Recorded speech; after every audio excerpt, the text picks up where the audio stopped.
Hello दोस्तों, मैं अभिषेक चंद्रा इस यूट्यूब चैनल पे आप सभी लोगों का स्वागत करता हूं। जैसा कि आपकी क्लास प्राप्त प्रवेश से चल रही है, आज जो है आपको पढ़ना है सिस्टम सपोर्ट सॉफ्टवेयर क्या होता है। तो आप ध्यान देंगे, सिस्टम सपोर्ट सॉफ्टवेयर जो होता है, सिस्टम सपोर्ट सॉफ्टवेयर वह सॉफ्टवेयर होता है, क्या होता है, वह सॉफ्टवेयर होता है जो कंप्यूटर सिस्टम के कार्यों को सुचारू रूप से चलाने में मदद करता है। यह सॉफ्टवेयर हार्डवेयर और उपयोगकर्ता एप्लीकेशन के बीच एक इंटरफेस प्रदान करता है जिससे सिस्टम का संचालन, रखरखाव और क्षमता बढ़ाई जा सके।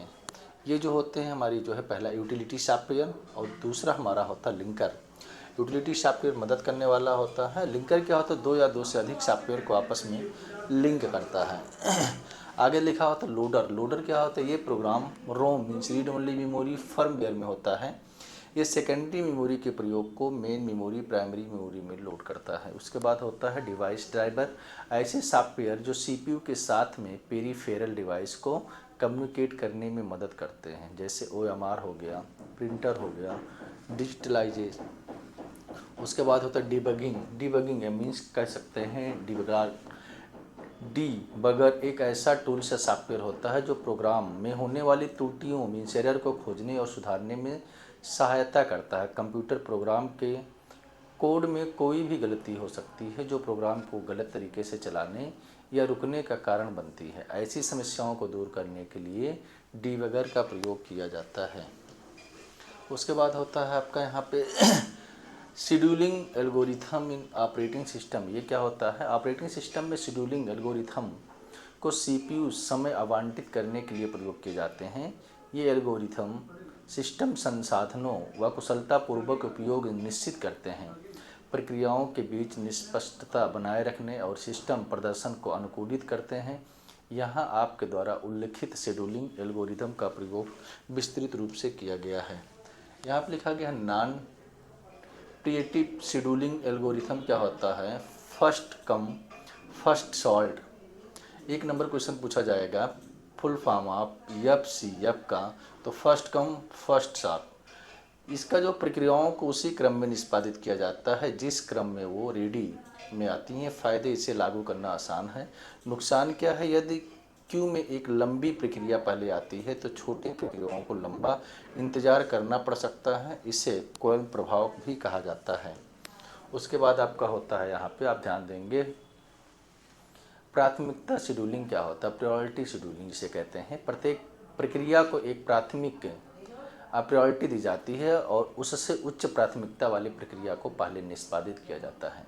इसके फायदे क्या हैं, आप ध्यान देंगे, महत्वपूर्ण प्रक्रियाओं को पहले निष्पादित किया जाता है। नुकसान, यदि उच्च प्राथमिकता वाली प्रक्रियाएं लगातार आती रहें तो कम प्राथमिकता वाली प्रक्रियाएं वेटिंग में रह जाती हैं।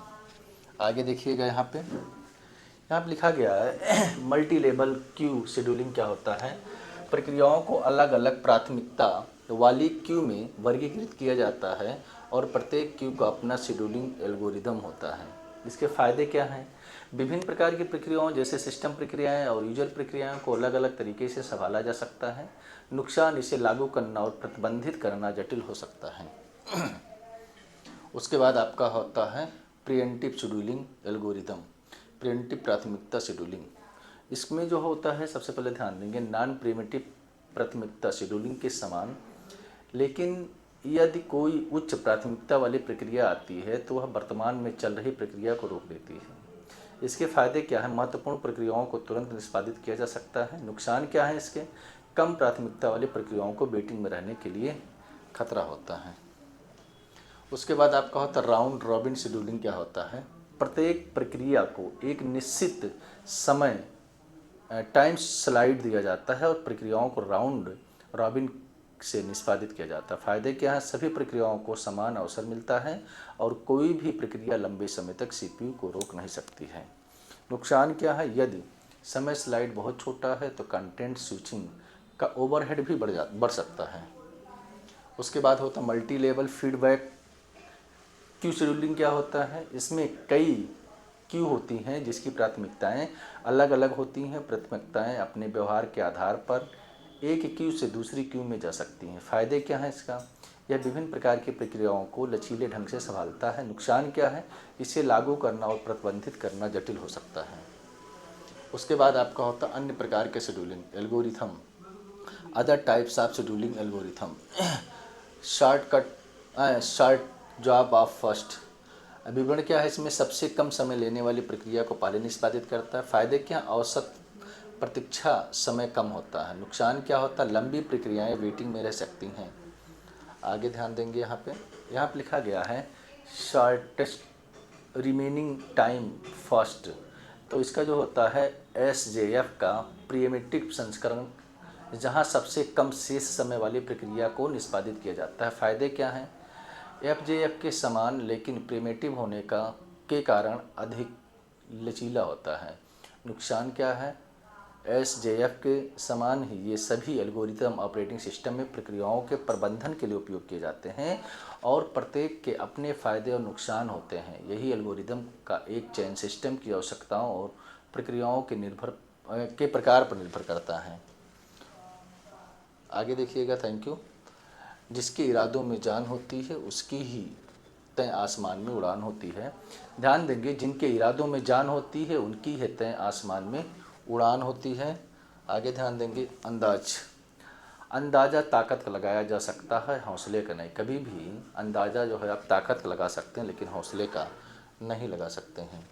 मैंने ताले से सीखा है साथ निभाने का हुनर, वो टूट गया पर चाबी नहीं बदलती। ताला जो होता है टूट जाता है लेकिन कभी भी उसका चाबी नहीं बदलता है। टेंशन उतनी ही लो जितने में काम हो जाए, उतनी नहीं ज़िंदगी ही तमाम हो जाए। टेंशन कभी भी उतना ही लो जितने में काम हो जाए, ऐसा नहीं कि ज़िंदगी ही तमाम हो जाए। चलिए आज के लिए इतना बहुत है। धन्यवाद।